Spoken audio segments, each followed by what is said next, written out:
Hey, okay, so being on camera is a big deal right now. Now I don't think most of you are, being interviewed on the news and you're doing all this stuff, but there's these things called iPhones and Android devices and all that good stuff, right?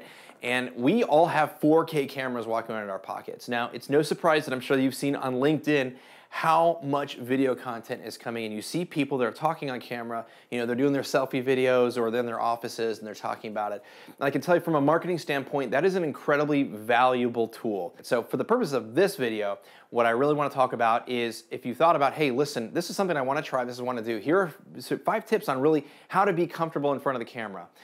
Because let's be honest, it's a little daunting and it can be really challenging. And honestly, step number 1 is being okay with being bad.